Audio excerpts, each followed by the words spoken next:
Bab 562. Ternyata benar kakek. Bobby Ma tidak berada di area militer.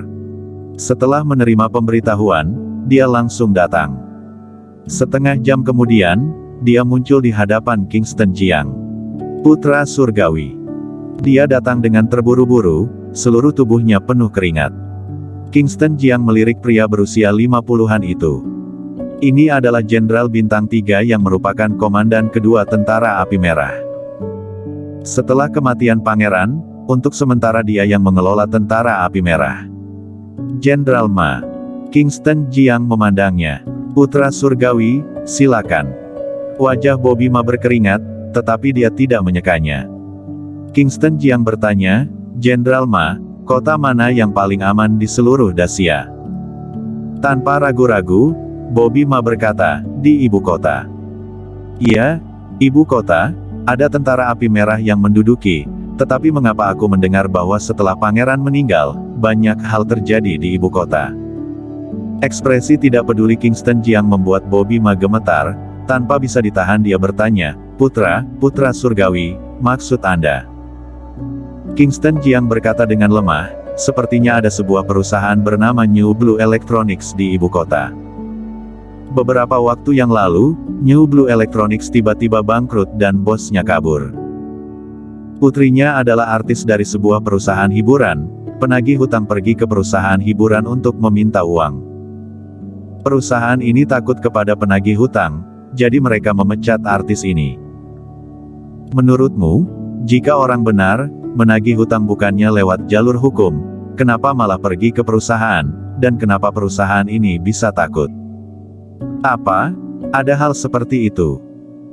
Bobby Ma tampak marah dan memaki, ada hal seperti ini di ibu kota, putra surgawi jangan khawatir, aku akan segera menyelidikinya, dan besok pagi, aku akan memastikan bahwa hasil penyelidikannya sudah jelas.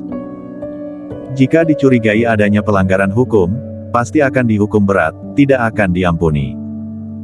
Besok pagi, aku ingin tahu hasilnya.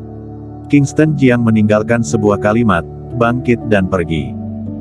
Meski sebelumnya telah memerintahkan orang untuk melakukan penyelidikan, dia masih merasa tidak tenang, sehingga sengaja datang ke area militer. Setelah dia pergi, Bobby Ma menghela nafas lega. Pejabat baru pasti akan menunjukkan wewenangnya. Ini adalah aturan yang sudah ada sejak zaman kuno. Siapapun yang menjabat, pasti akan melakukan sesuatu setelah menjabat. Dia juga mulai khawatir. Setelah itu, dia dengan cepat kembali ke kantornya. Dalam 10 menit, semua siap untuk rapat.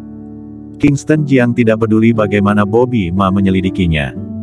Dia langsung kembali ke kediaman putra surgawi. Kali ini dia pergi menemui Milea Gao, tapi terjadi sesuatu, dia juga sedikit menyesal. Setelah kembali, dia menghubungi Milea Gao lagi, berharap bisa bertemu malam ini dan menyelesaikan masalah secepatnya. Milea Gao kembali ke si He Yuan milik Patrick Gao. Ketika Patrick Gao mengetahui bahwa tidak bertemu dengan Kingston Jiang, dia juga sangat cemas. Pada saat ini, ponsel Milea Gao bergetar. Mengambil telepon dan melihatnya, lalu berkata, Kingston Jiang kembali mengundang kita untuk bertemu, kali ini di tempat parkir bawah tanah Mall Wanan, pada jam 11 malam. Aku akan pergi denganmu. Patrick Gao tidak bisa menahannya lagi. Dia khawatir jika itu berlarut-larut, sesuatu akan terjadi. Dia harus bertemu dengan Kingston Jiang sesegera mungkin dan mencapai kesepakatan dengan Kingston Jiang. Dengan begitu nyawanya baru bisa terjamin. Milea Gao berpikir sejenak dan berkata, oke. Setelah Kingston Jiang menyetujui waktunya, dia mulai menyamar dan pergi keluar. Kali ini dia menyamar sebagai seorang penjaga dan meninggalkan kediaman putra surgawi dengan tenang. Setelah pergi, dia berganti mobil beberapa kali dan berganti pakaian, dan akhirnya baru sampai di tempat parkir bawah tanah Mall Wanan. Dia duduk di mobil hitam dan mengeluarkan ponselnya untuk dilihat. Masih ada 10 menit sebelum pukul 11. Dia tidak terburu-buru dan menunggu dengan sabar. Patrick Gao dan Milea Gao, keduanya juga sudah lama tiba di tempat parkir bawah tanah, menunggu di sebuah mobil bisnis berwarna hitam. Tuan, seharusnya tidak ada yang mengikuti. Ya. Patrick Gao mengangguk dan memerintahkan, hubungi Kingston Jiang. Milea Gao segera menghubungi. Sudah tiba, plat nomornya *****. Milea Gao mengatakan plat nomor mobilnya. Kingston Jiang keluar dari mobil, melihat sekeliling, melihat plat nomor, berjalan mendekat dan mengetuk pintu dengan ringan. Pintu mobil dibuka. Kingston Jiang naik ke tempat duduk barisan belakang. Yang duduk di barisan belakang adalah seorang pria yang terlihat berusia lebih dari 40 tahun dan hampir berusia 50 tahun, mengenakan mantel hitam besar, topi, kacamata hitam, kepala tertunduk sehingga tidak dapat melihat wajahnya secara spesifik. Milea Gao duduk di tempat duduk pengemudi. Dia juga menyamar dan memakai kacamata hitam, sehingga tidak bisa melihat wajahnya dengan jelas. Dia berbalik, melepas kacamata hitamnya, melirik Kingston Jiang yang mengenakan topi, tersenyum, dan berkata, "Kingston Jiang, kita bertemu lagi." Kingston Jiang meliriknya. Gadis muda inilah yang membuatnya tersandung. Melihat pria di barisan belakang lagi, dia berkata perlahan, "Tunjukkanlah muka aslimu." Patrick Gao melepas kacamata hitam besar dari wajahnya. Baru saat itulah Kingston Jiang melihat muka asli Patrick Gao. Tidak menonjol, terlihat agak biasa, sama sekali tidak seperti sosok yang berdiri di atas piramida kekuasaan. Kingston Jiang. Patrick Gao berkata dengan senyum di wajahnya, "Sudah lama mendengar nama besarmu, akhirnya bisa bertemu hari ini." "Kamu Patrick Gao, Tuan Gao, tokoh di belakang pangeran?" tanya Kingston Jiang. "Ya," kata Patrick Gao. Kingston Jiang bertanya, "Kamu adalah keturunan Sekte Gu, ada apa ingin bertemu denganku kali ini?" Seperti kata pepatah, tidak akan bekerja sama jika tidak sama pendapat. Ada apa katakan saja, jika tidak ada, aku akan pergi. Kingston Jiang sudah tahu bahwa Patrick Gao bertemu dengannya karena ingin bekerja sama. Sekarang dia hanya berpura-pura tidak tahu apa-apa. Patrick Gao tersenyum dan berkata, "Tidak ada musuh yang abadi. Aku mencarimu kali ini karena aku ingin bekerja sama denganmu." Patrick Gao langsung menjelaskan niatnya. "Oh, kerja sama." Kingston Jiang tersenyum tipis, dan berkata, "Bagaimana caranya?" Kingston Jiang, "Kita semua mengerti, tidak usah belok-belok lagi."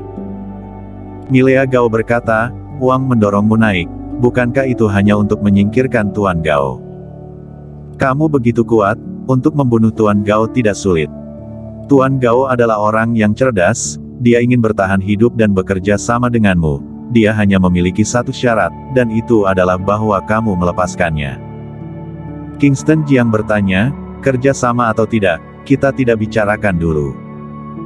Aku punya satu pertanyaan, orang yang mengatakan padamu tentang kekuatanku itu, kakekku atau bukan?" "Ya."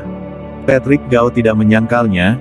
Dia berkata, "Orang itu Marco Jiang, dia jugalah yang mengingatkan aku untuk bekerja sama denganmu." "Oh." Kingston Jiang bingung dan bertanya, "Kakekku mengingatkanmu?" "Ya." Patrick Gao berkata, "Marco Jiang berkata, aku harus mati kali ini, jika aku mati, ibu kota untuk sementara bisa tenang."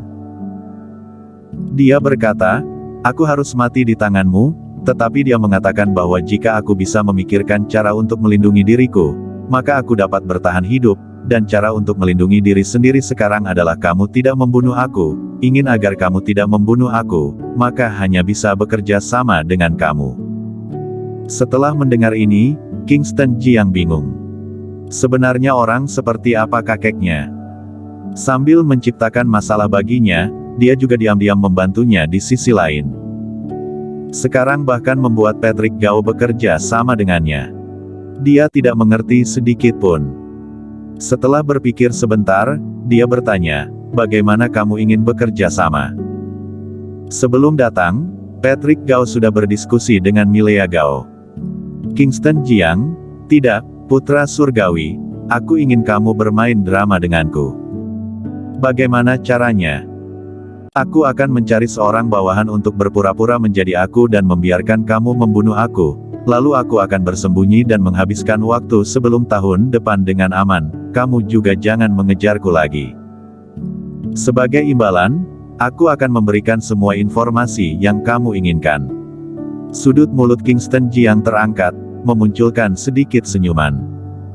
Dia berencana untuk bekerja sama dengan Patrick Gao, dan sekarang Patrick Gao malah mengambil inisiatif sendiri, jadi dia tidak perlu terlalu repot. Dia berpikir sebentar lalu berkata, ini bukannya tidak bisa, persyaratanku sangat sederhana. Aku membutuhkan informasi dari semua orang keturunan Sekte Gu. Patrick Gao mengangguk. Tidak masalah, aku akan memberitahu kamu semua yang aku tahu. Kingston Jiang bertanya lagi, siapa gurumu? Apakah Felix Murong? Aku tidak tahu. Patrick Gao mengangguk dan berkata, aku hanya tahu bahwa nama panggilan guruku adalah Iblis Gu. Dia selalu memakai topeng dan aku belum pernah melihat wajah aslinya. Aku bahkan tidak tahu apakah itu laki-laki atau seorang wanita. Aku hanya tahu bahwa dalam Sekte Gu, guruku memiliki posisi tinggi dan kekuatan besar, nomor 2 setelah pemimpin. Pemimpin, siapa itu? Entahlah. Pemimpin bertindak sangat misterius. Setiap bertemu, aku hanya bisa melihatnya dari belakang. Dia adalah pemimpin Sekte Gu saat ini. Bahkan guruku juga harus mendengarkannya. Apa hubungan antara kakekku dan Sekte Gu? Hubungan kerjasama. Patrick Gao berkata, entah kesepakatan apa yang dibuat Marco Jiang dengan pemimpin, dia mulai membantu pemimpin dengan saran dan membuat taktik. Kapan itu dimulai? Patrick Gao berpikir sejenak dan berkata, itu sekitar 10 tahun yang lalu, setelah seluruh keluarga Jiang terbakar oleh api. Bersambung.